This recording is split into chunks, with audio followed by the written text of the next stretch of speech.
Yo, what's good, gang? It's a Saturday here in Tamaki Makoto. Beautiful morning. Well, it's actually about midday, but yeah, just wanted to touch on the Diddy trial, eh? So the Diddy verdict came out the other day. He got found, well, for the RICO charge, federal charges, he got found not guilty, which was kind of obvious. He got found guilty, I think it was on like transportation for prostitution or something, which is like, man, who's not guilty of that, man? What man in this day and age isn't guilty of that? So I just wanted to touch on a few topics and we'll talk about the trial and the verdict and the outcome and kind of just the whole gist of everything. So what he did get found guilty on was transportation for prostitution or something like that, which is, to me, a very gray area, because it's like, if I fly in a girl, what is that? Like, you know? I think that's why there was a lot of other distractions around this case, because they didn't want people to focus in too much onto what they know goes on behind closed doors for a lot of people. Because, you know, the sex industry is the oldest profession in the world, you know what I mean? Like, go back to Sodom and Gomorrah. I do think there was a lot of distractions, because when did he get arrested? I think it was like September or October he got arrested. And there was all that, I don't know if you guys remember, but I remember it all. They was like saying there's like some drug or something that's in the baby. Remember they found all the baby oil? They said it was laced with stuff that will, like, you know, like some kind of sex drug will make you hornier or something like that. They said they found, you know, a whole bunch of rifles and stuff in his house that had scratched off serial numbers and everything, but none of this stuff came up in the in the court case, you know what I mean? So it's all just a whole bunch of smoke and mirrors. And I say that to say, stuff like that, you think it just goes on in those big higher up circles or on these big public situations or whatever, you know, Amber Heard and Johnny Depp, this, but nah, like, this kind of stuff goes on every day in like everyday lives, everyday regular people, like, you know, face scrutiny, face stuff like that. And that's my whole thing. Like, I'm not saying that Puffy, like, he's justified or he's, what's the word?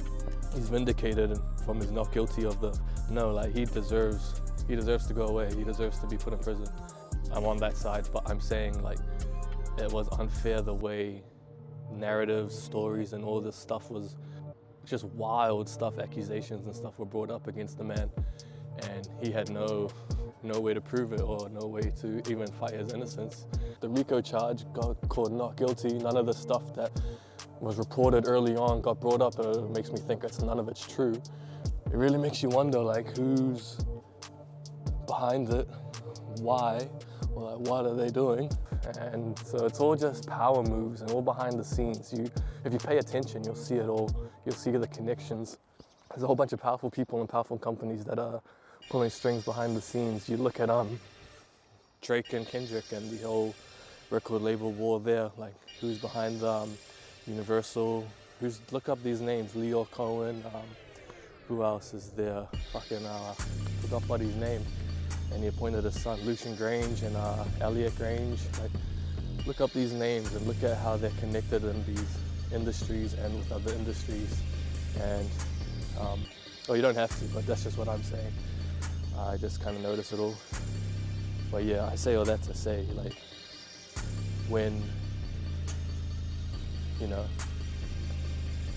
there'll be times in life when you can only just do you. Like, you really just got to lock in. You know where you're going, you know your goals, what you're tapped into, what you're going to achieve. You just got to lock in with that and head to it. No matter what everyone else is saying, no matter the noise that's going on around you, you just got to block it out. I like to think of those racehorses with the blinders on, you know, it's just straight tunnel vision, boom, my finish line. Everything else, I'm aware of it. I know what's going on. I know there's another horse there. I know there's another horse there. I know the crowd's over there, whatever. But I'm just, you know, tunnel vision, just focus on my mission. Another important thing that I took out of this is just take everything with a grain of salt. You know, these official reports and everything, a lot of it is kind of just, whether you choose to believe it or not, is used as a tool, you know, to push certain messages, push certain agendas. Whether you see that or not, that's up to you. That's why I say you just take it all with a grain of salt. Like, look at Cassie in this case. Like, she's pretty much getting off scot-free, and while I'm on her side, like, she's the victim in the sense of the assault. I think Cassie got off light because One, because of that, but two, because she's a pretty face, like, you know, she's a pretty woman. You know, the world's got a soft spot for pretty women, so that's why she got off free. She got off scot-free essentially, and Diddy's paying the price.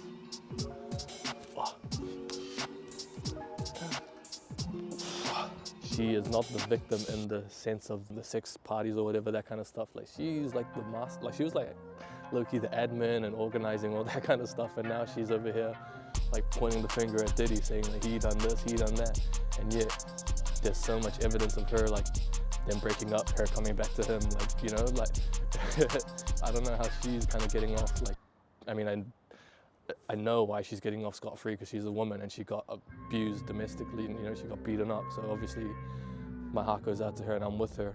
She's not guilty in the sense of the same way Puff is not guilty in this case, you know? I think that's quite unfair, but that's just the way of the world for us men, you know? We just gotta toughen it up and take it as it is. You can't, some things you can't say, some things you can't speak on, you just have to.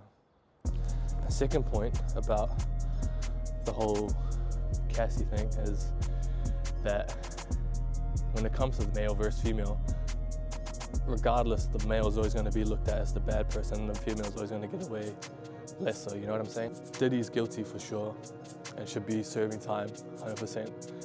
Cassie should too, not as much time or whatever, or not as severe punishment as Diddy, but she should face some consequence. That's how I see it.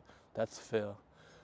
But the way of the world is, we look at Cassie totally different than we look at the accusations and all these wild stories that came up against his name. None of it was actually true. You see what I'm saying? Like, they drag his name all this smut, and none of that can get undone. So it's like, what do you do now? You just have to sit back and let the world go on. I got my own story. So I'll put this next stuff on my Patreon. I got my own story with a narcissist and a girl that's exactly like Cassie. I used to date one.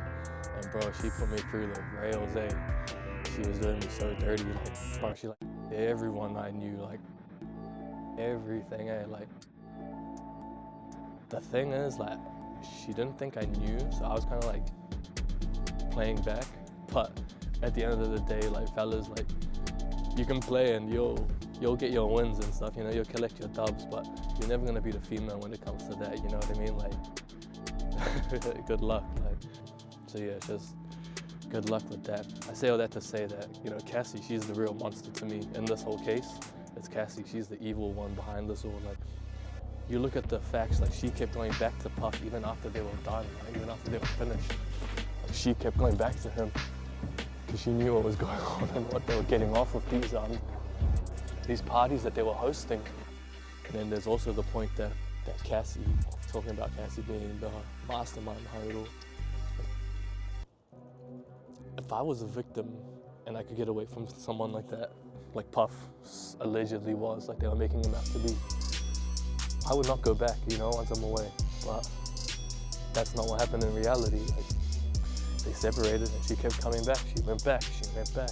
They done all these freak-offs, they hosted all these parties. And that's the other thing. The jurors said that they seen a couple of clips from these freak-offs and like, it wasn't actually wild, like it's pretty tame. I think they used the word tame, or it wasn't so wild. Like, so to me that either means the freak-offs and stuff were actually just like regular, like, you know, coke parties or whatever, ecstasy parties, or tame in the sense that what they seen Cassie or whatever everyone was participating in was actually voluntary, or, you know, they were enjoying it. So it's not like they were forced, or however they made Puff to seem like some kind of sex monster with his drugged up baby oil lube or whatever, you know what I mean? Like, yo, finish that. That's 50 pull-ups. Now we've hit our 50 dips. And we'll keep chatting about this court case.